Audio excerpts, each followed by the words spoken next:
ദൃശ്യമാധ്യമ രംഗത്തെ അധികായൻ എന്നൊക്കെ പറയാൻ കഴിയുന്ന എം.വി. നികേഷ് കുമാർ മാധ്യമപ്രവർത്തനം അവസാനിപ്പിച്ചു. അദ്ദേഹം ഇനി പൊതുരംഗത്ത് ഉണ്ടാകും എന്നാണ് അറിയിച്ചിരിക്കുന്നത്. റിപ്പോർട്ടർ ടിവിയുടെ എഡിറ്റർ ഇൻ ചീഫായിരുന്നു M V. Nikesh Kumar. Reporter TV management ഔദ്യോഗികമായി എം.വി. നികേഷ് കുമാറിന് യാത്രയപ്പ് നൽകി. അദ്ദേഹം പരസ്യമായി അക്കാര്യം റിപ്പോർട്ടർ ടിവിയിലൂടെ തന്നെ പ്രഖ്യാപിക്കുകയും ചെയ്തു. ഞാൻ ഇനി പൊതുരംഗത്ത് സജീവമായി പ്രവർത്തിക്കാനാണ് ഉദ്ദേശിക്കുന്നത് എന്ന്. CPIM എന്ന രാഷ്ട്രീയ പാർട്ടിയുമായി ചേർന്ന് പ്രവർത്തിക്കും എന്ന് അദ്ദേഹം പ്രഖ്യാപിക്കുകയും ചെയ്തിട്ടുണ്ട്. നേരത്തെ അദ്ദേഹം പൊതുപ്രവർത്തനത്തിൽ കുറച്ചു കാലം സജീവമായിരുന്നു. അദ്ദേഹം 2016 അഴീക്കോട് മണ്ഡലത്തിൽ മത്സരിച്ചിരുന്നു. നേരിയ വോട്ടിനാണ് മുസ്ലിം ലീഗ് സ്ഥാനാർത്ഥിയായ KM ഷാജിയോട് പരാജയപ്പെട്ടത്. അന്ന് ജയിച്ചിരുന്നുവെങ്കിൽ അദ്ദേഹം സജീവ രാഷ്ട്രീയ പ്രവർത്തനത്തിൽ ഉണ്ടാകുമായിരുന്നു. പിന്നീട് പരാജയപ്പെട്ടതിനെ തുടർന്ന് അദ്ദേഹം വീണ്ടും മാധ്യമ പ്രവർത്തനത്തിലേക്ക് തിരിച്ചു പോവുകയും റിപ്പോർട്ടർ ടിവിയുടെ ചുമതല ഏറ്റെടുക്കുകയുമാണ് ചെയ്തത്. അതിനുശേഷം ഇപ്പോഴാണ് വീണ്ടും അദ്ദേഹം റിപ്പോർട്ടർ TV വിടുകയും പൊതുപ്രവർത്തനത്തിൽ സജീവമാവുകയും ചെയ്യും എന്ന് പ്രഖ്യാപിച്ചത്.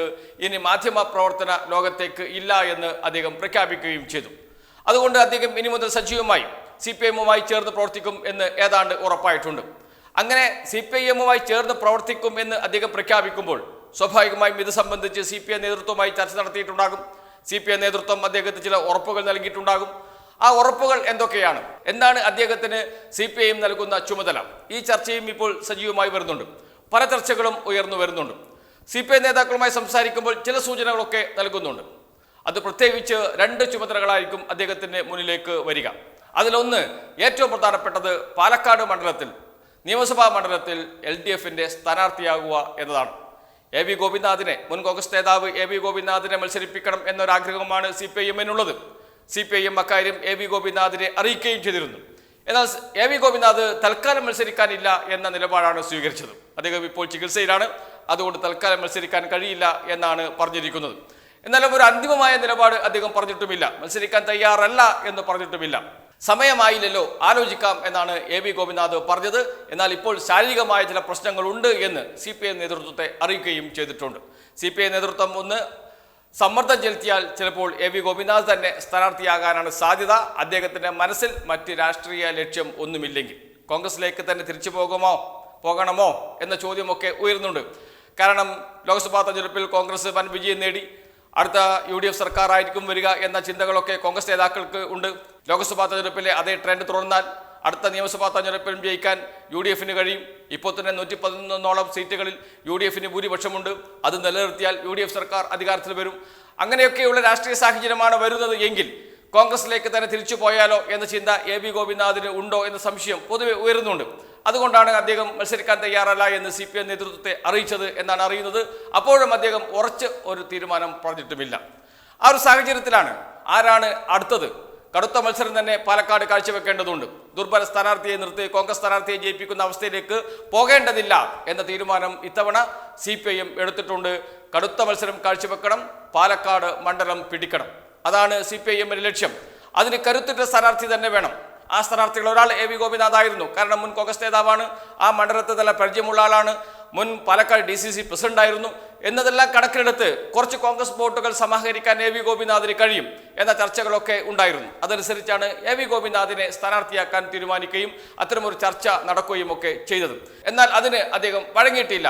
അതുകൊണ്ട് തന്നെ പകരമാര് എന്ന ചോദ്യം ഉയരുന്നു. ആ ചോദ്യത്തിനുള്ള ഉത്തരമാണ് MV നികേഷ് കുമാർ. MV നികേഷ് കുമാറിനെ സംബന്ധിച്ചിടത്തോളം പാലക്കാട് മണ്ഡലത്തിൽ ആരെയും പരിചയപ്പെടുത്തേണ്ട കാര്യമില്ല. കേരളത്തിൽ ഏത് മണ്ഡലത്തിലും എപ്പോഴും മത്സരിക്കാൻ കഴിയുന്ന സ്ഥാനാർത്ഥികളിൽ ഒരാൾ തന്നെയാണ് MV നികേഷ് കുമാർ. കാരണം എല്ലാവർക്കും MV നികേഷ് കുമാറിനെ അറിയാം. എന്താണ് MV നികേഷ് കുമാർ എന്നറിയാം, അദ്ദേഹത്തിൻ്റെ രാഷ്ട്രീയ പാരമ്പര്യം എന്താണ് എന്നറിയാം. അതുമാത്രമല്ല ഒരു നല്ല മാധ്യമപ്രവർത്തകനാണ് എന്നും എല്ലാവർക്കും അറിയാം. അതുകൊണ്ട് തന്നെ എല്ലാവരുടെയും മനസ്സിൽ MV നികേഷ് കുമാറുണ്ട്. MV നികേഷ് കുമാറിനെ ആർക്കും പുതുതായി പരിചയപ്പെടുത്തേണ്ട കാര്യമില്ല. അതുകൊണ്ട് പാലക്കാട് മണ്ഡലത്തിൽ ഇറങ്ങിയാൽ സ്വാഭാവികമായും പാലക്കാട് മണ്ഡലത്തിൽ സുപരിചിതനാകാൻ എളുപ്പമാകും MV നികേഷ് കുമാറിന് എന്ന കണക്കൂട്ടൽ CPIM നേതൃത്വത്തിന് ഉണ്ട്. എന്നാൽ MV നികേഷ് കുമാറിനെ സംബന്ധിച്ച് അന്തിമ തീരുമാനമൊന്നും എടുത്തിട്ടില്ല. എന്ത് ചെയ്യണമെന്ന് അദ്ദേഹം തീരുമാനിച്ചിട്ടുമില്ല. പാർട്ടി പറയുന്നത് എന്തും അനുസരിക്കും. അതാണ് MV നികേഷ് കുമാറിന്റെ നിലപാട്. MV നികേഷ് കുമാർ പാലക്കാട് സ്ഥാനാർത്ഥിയാകുമോ എന്ന് CPIM നേതാക്കൾ ചോദിക്കുമ്പോൾ സമയമായില്ലല്ലോ, പറയാം എന്നാണ് CPIM നേതാക്കൾ പറയുന്നത്. ആരും അത് നിഷേധിക്കുന്നില്ല എന്നതാണ് പ്രധാനപ്പെട്ട വിഷയം. ഒരു CPI നേതാവും നിഷേധിക്കുന്നില്ല. അദ്ദേഹത്തെ പാലക്കാട് സ്ഥാനാർത്ഥിയാക്കില്ല, അദ്ദേഹം പാലക്കാട് സ്ഥാനാർത്ഥിയല്ല എന്ന് ആരും പറയുന്നില്ല. സമയമാകട്ടെ, ചർച്ചയൊക്കെ നടക്കട്ടെ എന്ന നിലപാടാണ് CPM നേതാക്കൾക്കുള്ളത്. CPM നേതാക്കളുടെ മനസ്സിൽ MP നികേഷ് കുമാർ പാലക്കാട് മത്സരിക്കണം എന്ന ആഗ്രഹമുണ്ട്. ആ ആഗ്രഹത്തിന് അനുകൂലമായി MP നികേഷ് കുമാർ പ്രതികരിക്കുമോ എന്നത് അറിയാനുള്ളൂ. CPIM നേതൃത്വം പറഞ്ഞാൽ, പാർട്ടി പറഞ്ഞാൽ എന്തും അനുസരിക്കും എന്ന നിലപാടായിരിക്കും MP നികേഷ് കുമാർ സ്വീകരിക്കുകയും ചെയ്യുക. അതാണ് ഒന്നാമത്തെ പ്രധാനപ്പെട്ട ചുമതല അദ്ദേഹത്തിന് ലഭിക്കാനിടയുള്ളത്. രണ്ടാമത്തേത് മുഖ്യമന്ത്രിയുടെ ഓഫീസ് തന്നെയാണ്. കേരളത്തിലെ മാധ്യമങ്ങൾ ഇപ്പോൾ സർക്കാരിനെതിരെയാണ്, പ്രത്യേകിച്ച് മുഖ്യമന്ത്രിക്ക് എതിരെയാണ്. മാധ്യമങ്ങളെ കൈകാര്യം ചെയ്യുന്നതിൽ മുഖ്യമന്ത്രിയുടെ ഓഫീസിൽ അത് ചുമതലപ്പെട്ടവർക്ക് കഴിയുന്നില്ല എന്ന വിമർശനം പൊതുവെ ഉയർന്നു വന്നിട്ടുണ്ട്. CPIMന്റെ സംസ്ഥാന കമ്മിറ്റിയിലും സംസ്ഥാന സെക്രട്ടേറിയറ്റിലും മാധ്യമങ്ങൾക്ക് എതിരെയുള്ള നിലപാട് ദോഷം ചെയ്തിട്ടുണ്ട് എന്നും മാധ്യമങ്ങളെ സർക്കാരിനോടൊപ്പം നിർത്താൻ, CPIMനോടൊപ്പം നിർത്താൻ കഴിയണമെന്നും ആണ് ഉയർന്നു വന്ന ചർച്ച. ഒരു വലിയ ശത്രുവായി, മാധ്യമങ്ങളെ ശത്രുവായി കണക്കാക്കേണ്ടതുണ്ടോ എന്ന് ചോദിക്കുന്നുണ്ട്. അങ്ങനെ പാടില്ല. മാധ്യമങ്ങളോട് കൂടുതൽ ഇടപെടുകയും മാധ്യമങ്ങളെ കൂടെ നിർത്തുകയും മാധ്യമങ്ങൾക്ക് ആവശ്യമായ വിവരങ്ങൾ കൃത്യം കൈമാറുന്ന രീതിയിലേക്ക് മുഖ്യമന്ത്രിയുടെ ഓഫീസിലെ മാധ്യമ സംവിധാനം കുറച്ചുകൂടി സജീവമാകണം എന്ന ചിന്ത, എന്ന ചർച്ച CPM സംസ്ഥാന കമ്മിറ്റിയിലും സെക്രട്ടേറിയറ്റിലും ഉയർന്നു വന്നിരുന്നു. അതിന്റെ അടിസ്ഥാനത്തിൽ മുഖ്യമന്ത്രിയുടെ ഓഫീസിലെ മാധ്യമ സംവിധാനത്തെ ഒന്ന് ഉടച്ചു വാർക്കാൻ സാധ്യതയുണ്ട്. മാധ്യമ ഉപദേശകനായിരുന്ന ജോൺ ബ്രിട്ടാസ് ഇപ്പോൾ രാജ്യസഭ MP ആണ്. അപ്പോൾ മാധ്യമ ഉപദേശകൻ എന്ന നിലയിൽ ഒരു പോസ്റ്റ് ഇപ്പോൾ അവിടെ ഒഴിഞ്ഞു കിടപ്പുണ്ട്. അതിലേക്കാണ് പരിഗണിക്കുന്നത് എന്ന ചർച്ചകളും ഉയർന്നു വരുന്നുണ്ട്. മുഖ്യമന്ത്രി ഇതുവരെയും ഇത് സംബന്ധിച്ച് മനസ്സ് തുറന്നിട്ടില്ല. അതുകൊണ്ട് മുഖ്യമന്ത്രിയുടെ മനസ്സിൽ മാധ്യമ ഉപദേശകനായി മുഖ്യമന്ത്രിയുടെ ഓഫീസിൽ MP നികേഷ് കുമാറിനെ കൊണ്ടുവരും എന്ന ചിന്തയാണോ ഉള്ളത് എന്ന് CPIM നേതാക്കൾക്ക് ഇപ്പോഴും അറിയില്ല. അത് വരും ദിവസങ്ങളിൽ മാത്രമേ പുറത്തു വരാൻ സാധ്യതയുള്ളൂ. ഏതായാലും മാധ്യമങ്ങളും മുഖ്യമന്ത്രിയുടെ ഓഫീസും തമ്മിലുള്ള ബന്ധം അത്ര നല്ലതല്ല. ആ ബന്ധം ഒന്ന് മാറ്റി പണിയേണ്ടതുണ്ട്, പുതുക്കി പണിയേണ്ടതുണ്ട്. അതിന് പ്രധാനപ്പെട്ട ഒരാൾ ആ സ്ഥാനത്ത് വരേണ്ടതുണ്ട്. ഇപ്പോഴുള്ള സംവിധാനം അനുസരിച്ച് അത് നടക്കില്ല.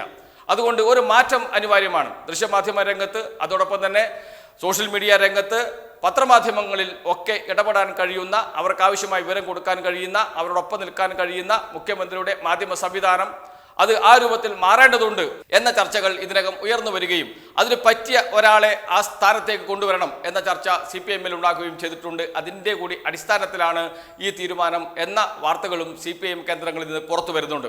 ഏതായാലും ഒരു പ്രധാനപ്പെട്ട ചുമതല MP നികേഷ് കുമാറിനെ കാത്തിരിക്കുന്നുണ്ട്. ഇതിൽ രണ്ടിൽ ഏതെങ്കിലും ഒന്നായിരിക്കും എന്ന കാര്യം സംശയമേയില്ല. പാലക്കാട് മത്സരിക്കുക, അല്ലെങ്കിൽ മുഖ്യമന്ത്രിയുടെ ഓഫീസിൽ മാധ്യമ ഉപദേഷ്ടാവുക എന്നതാണ്. ഇതിലേത് MP നികേഷ് കുമാർ സ്വീകരിക്കും എന്നത് മാത്രമാണ് അറിയാനുള്ളത്. അദ്ദേഹം മാധ്യമ ഉപദേഷ്ടാവായി ഒരു ഉദ്യോഗസ്ഥനായി ഒതുങ്ങുമോ, സജീവ പൊതുപ്രവർത്തന രംഗത്ത് ഉണ്ടാകുമെന്ന് പ്രഖ്യാപിച്ചതിന്റെ അടിസ്ഥാനത്തിൽ പാലക്കാട് മത്സരിക്കുമോ എന്നാണ് അറിയാനുള്ളത്. പാലക്കാട് ഏകദേശം 3 മാസത്തിനകം ഇലക്ഷൻ നടക്കും. ആ ഇലക്ഷനിൽ ഒരു കൈ നോക്കി പരാജയപ്പെട്ടാൽ മുഖ്യമന്ത്രിയുടെ ഓഫീസിൽ മാധ്യമ ഉപദേഷ്ടാവാകാം, അതല്ലെങ്കിൽ MLA ആയി നിയമസഭയിലിരിക്കാം. ഇതാണ് അദ്ദേഹത്തിന് മനസ്സിലുള്ളത് എന്ന വിവരവും പുറത്തു വന്നിട്ടുണ്ട്. ഏതായാലും ഒരു കാര്യം ഉറപ്പാണ്, വെറുതെയല്ല MP Nikesh Kumar reporter TV വിടുന്നത്. അദ്ദേഹത്തിൻ്റെ മുന്നിൽ പ്രധാനപ്പെട്ട ചുമതലകൾ CPIM വെച്ചിട്ടുണ്ട്. അത് അദ്ദേഹം അംഗീകരിച്ചിട്ടുണ്ട്. അതനുസരിച്ചായിരിക്കും അദ്ദേഹം ഇനി പ്രവർത്തിക്കുക. അതുകൊണ്ട് തന്നെയാണ് അദ്ദേഹം പരസ്യമായി പറഞ്ഞത് പൊതു പ്രവർത്തന രംഗത്ത് സജീവമായി ഉണ്ടാകും, CPIMുമായി സഹകരിച്ച് പ്രവർത്തിക്കും എന്ന് അദ്ദേഹം വ്യക്തമാക്കിയതും അതുകൊണ്ട് തന്നെയാണ്. അതല്ലെങ്കിൽ അദ്ദേഹത്തിന് ഞാൻ ഇനി മാധ്യമ രംഗത്ത് തന്നെ ഉണ്ടാകും എന്ന് പറഞ്ഞാൽ മതിയാകുമായിരുന്നു. നേരത്തെ ഒരു സോഷ്യൽ മീഡിയ പ്ലാറ്റ്ഫോം പടുത്തുയർത്താൻ അദ്ദേഹം ആഗ്രഹം പ്രകടിപ്പിച്ച വാർത്തകളൊക്കെ പുറത്തു വന്നിരുന്നു.